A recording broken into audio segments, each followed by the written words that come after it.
Olá, meu amigo, minha amiga, muito obrigado por vocês estarem aqui no nosso Portal do José, nesse nosso país repleto de emoções e de sentimentos, dentre os quais o de justiça. Quantos de nós não estávamos aguardando uma mudança de governo aqui no nosso país para que a gente pudesse vislumbrar rapidamente a implementação de justiça contra todos os criminosos, todos os vigaristas, todas aquelas pessoas que mataram pessoas no nosso país, ou diretamente ou indiretamente, que prejudicaram tanto a nossa sanidade física e a nossa sanidade mental.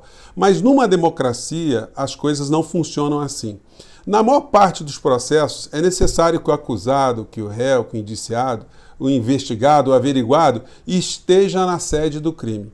Não é por outra razão que o maior de todos esses criminosos que fez tantas coisas contra todos nós, contra a nossa sanidade física, a nossa sanidade mental, o patriotismo brasileiro, a nossa nação, se encontra foragido. Há rumores, novamente no seio do bolsonarismo, de que ele voltará no próximo dia 30. Mas será? Voltará para fazer o quê? Hoje eu li uma coluna da Thaís Oyama, onde ela informa ali que o PL fez uma pesquisa para perceber qual é o nível de rejeição da figura do ex-presidente depois de todos os episódios que nós vimos aqui no nosso país nos últimos meses. Segundo o que ela informa, o resultado foi menos pior do que eles esperavam. Mesmo o assalto às joias, né, da coroa, as joias árabes, que seriam de fato para o Brasil, nem isso, segundo essa pesquisa, teria afetado muito a credibilidade do ex-presidente da República. Mas será? E as pessoas que não votaram nele? E as pessoas que eventualmente votaram? Todo mundo no Brasil passou a ser cúmplice de criminosos, de bandidos e de vigaristas? Pois bem, e há uma questão de fundo econômico no meio dessa história toda, que mexe com a nossa realidade. O que está acontecendo no Brasil? Pois bem, eu vou conversar com vocês a partir de agora, mas antes de mais nada, é sempre muito importante convidar você que está chegando agora no nosso portal a se inscrever. Você que é muito bem-vindo, compartilhe os nossos outros vídeos se você gostar. Não esqueça de dar o seu joinha. Se puder, participe dos nossos chats, dos nossos bate-papos, que eu abro todos os dias aqui entre 5 horas e 5 e meia. E também se inscreva no nosso clube de membros, que é uma forma adicional de você prestigiar, de você estar inserido aqui nas nossas atividades, tá bom? Então, vamos seguir em frente. Gente, nós estamos vendo aqui no Brasil uma situação que, por um lado, é muito ruim, mas, por outro lado, é extraordinária. O lado ruim é que nós temos uma economia real, uma economia formal, que está nas mãos de meia dúzia de especuladores, de gente do mercado financeiro, de gente que carreia cada vez mais que pode os recursos da nação brasileira para os bolsos de pequenos grupos de endinheirados. Essa é uma realidade. Ontem nós vimos a decisão do Copom que confirmou com a maior cara de pau contra toda a sociedade brasileira esse tipo de comportamento desse pequeno grupelho de pessoas misteriosas, né? Porque elas não têm rosto. Nós não sabemos quem são essas pessoas do mercado, essas que de fato mandam nos governos de uma maneira geral. Comentei com vocês no nosso programa anterior, da importância do governo atual começar a enfatizar ainda mais, colocar ainda mais luzes sobre esse debate. É aí que vem um ponto positivo, porque se existe essa realidade, a outra que está vindo agora também a reboque é o fato de muitas pessoas na sociedade brasileira estarem sendo despertadas para essa questão estrutural da economia aqui no nosso país. Está faltando agora é o presidente da República convocar mais a sociedade brasileira, fazer mais lives, fazer cadeias de rádio e televisão para fomentar ainda mais esse debate. Sobretudo para informar para aquelas pessoas que ainda funcionam como um exército de reserva do bolsonarismo, que elas estão sendo prejudicadas também. Uma mudança de taxa de juros aqui no nosso país não é uma coisa que, se ficar alto, vai deixar o Bolsonaro numa boa. Não, todo mundo vai ficar numa grande M. E o presidente da República ele pode sensibilizar as pessoas para uma coisa que entra na esfera da racionalidade do eleitor. O eleitor pode não gostar do presidente Lula, pode não gostar do PT, pode não gostar da esquerda, pode ter medo de comunista, de fantasmas, pode ser a favor de um golpe militar, mas ninguém é a favor de prejudicar sua própria vida econômica. econômica.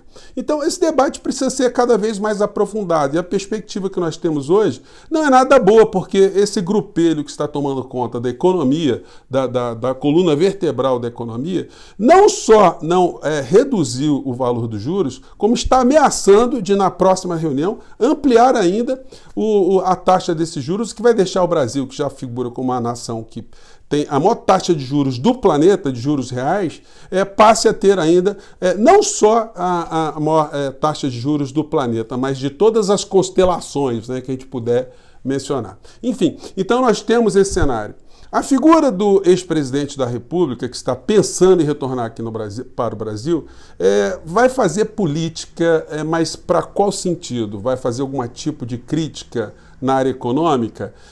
Qual será o comportamento? Será que ele vai pretender falar as mesmas coisas que falava ao tempo que ele tinha imunidades? Porque agora ele não tem mais imunidade nenhuma. Como será o comportamento dessa criatura? Eu não estou apostando que aquilo que os bolsonaristas estão espalhando, que ele voltará no dia 30, que isso se confirmará, porque o retorno do Bolsonaro está sendo colocado o tempo todo, como aquele filme, né? A volta dos que não foram. A todo instante a gente vê esse tipo de situação. E o que a gente percebe não só é uma falta de capacidade cognitiva, de alguma inteligência, de algum senso, não é por outra razão que eu sempre disse que o ex-presidente da República é uma espécie de apedeuta, ou seja, ignorante profundo. Enfim, ele não tem o que dizer. Você olha todas as palestras deles, o discurso é monocórdico, ele só sabe falar aquelas coisas, sempre algum tipo de pauta moral, coisas subjetivas, se atrapalha, não sabe o que está dizendo. E quando publica alguma coisa nas redes sociais, ele publica coisas como essa aqui, ó. Agora voltou mais uma vez do nada, eu não tenho o que dizer, a falar de Venezuela, né? Vou pegar um trechinho aqui para vocês verem. Vamos ver. Do meu lado aqui uma venezuelana fugindo do país mais rico do mundo em petróleo para cá. No tienen idea lo que significa gobierno comunista socialista, es falso, falso. Então fica com essa palhaçada, né? E muitas dessas situações são para distrair os próprios bolsonaristas e uma parcela da sociedade brasileira de quão desonesto ele é. Que se essas joias, os 16 milhões e meio de diamantes não fossem apreendidos, já estariam no bolso dessa gente há muito tempo. Talvez fizesse até uma rachadinha, né? Brilhante, né? Uma rachadinha bem reluzente, porque nós não sabemos, né, como é que essas pessoas tratariam de algo que não está no campo do conhecimento de uma maneira geral. Algumas coisas que foram identificadas estão sendo obrigatoriamente devolvidas para a Receita, para o Tesouro Nacional. Mas isso não exclui o crime que já está consumado. Não há nenhum tipo de imperfeição na materialização desse crime. Quem é da área do direito penal sabe exatamente que isso é uma coisa absolutamente irrefutável. E não precisa ser penalista, né? Basta você ter um mínimo de senso. Você saber que algo que não lhe pertence não pode ficar para você. E aí causou muita espécie, né, no meio dessas falas do apedeuta, essa aqui em relação à devolução de coisas que não poderiam ter ficado com ele. Dor no coração, diz Bolsonaro sobre devolver armas recebidas da Arábia Saudita. Se ele está com dor no coração, a mesma dor ele está sentindo em relação aos diamantes, que valem muito mais, e está sentindo também em relação do relógio, caneta de ouro, abotoadora de ouro, qualquer coisa que valha muito dinheiro, porque esse apego do ex-presidente da República com joias, já documentei aqui nos nossos encontros, né? Já foi denunciado pela sua esposa, ex-esposa 02, que acusou formalmente na justiça o Bolsonaro de ter subtraído joias que pertenciam a ela ou ao casal, junto com dinheiro, com dólar, enfim, com reais, numa quantia avaliada em mais de 1,5 milhão de reais. Isso, gente, há mais de 10 anos atrás. Então, não é segredo para ninguém que a família gosta muito de dinheiro, que as pessoas que se uniram ao bolsonarismo também gostam muito de dinheiro. Ou vocês acham que até no mundo religioso, esses pastores que colaram com Bolsonaro, eles não gostam de dinheiro? Eles fazem tudo porque são cristãos mesmo, são homens de fé, eles emprestaram toda a sua credibilidade que eles têm com os fiéis para Bolsonaro a troco de alguma recompensa celestial. Bom, você sabe exatamente como é que essas coisas funcionam, né?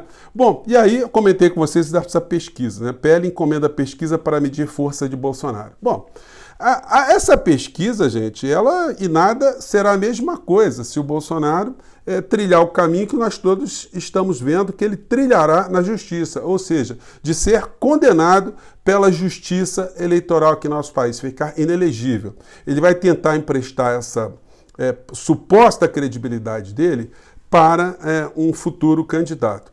Mas eu pergunto a você, qual é a credibilidade desse tipo de pesquisa feita no seio das pessoas que já estão fanatizadas? Se você chegar lá no Irã e perguntar para alguém que é discípulo do Ayatollah, de um Ayatollah, se elas apoiam ou desaprovam uma conduta dele, qual será a resposta que darão, né? Então, essas coisas são muito suspeitas. Ou para um torcedor de um time, se a gente chegar a pedir a opinião de um torcedor de algum time aqui no Brasil, só para entrarmos aqui numa questão mais lúdica, né? Então, essas pesquisas, sem serem pesquisas muito qualificadas, elas são muito suspeitas, elas funcionam mais como uma válvula de escape para legitimar, para justificar o retorno daquele que nunca deveria ter saído do Brasil, porque ele deveria ter respondido pelos crimes aqui.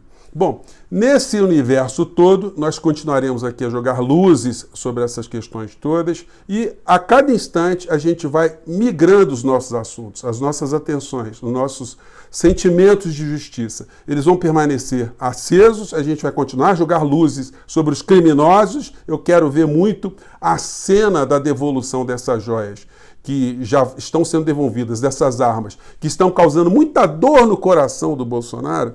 Queria ver a documentação disso, queria ver cenas, né? Porque isso vale muito, né? Para nós todos, para vermos ainda mais a revelação de como esse personagem lida com coisas públicas, né? E ele e seus familiares. E na economia, eles vão continuar a funcionar como exércitos de reservas para fazer algum tipo de pressão, para não ajudar em algum tipo de mobilização popular, para que a gente consiga pressionar a área econômica, as pessoas que estão envolvidas com as taxas de juros aqui no nosso país, com a nossa realidade, para que baixem, para que enfrentem essa questão de uma maneira mais direta. Gente, eu fico por aqui, o programa hoje foi mais ágil, né? Foi mais rápido, enfim, mas mande seus comentários para cá, tá bom?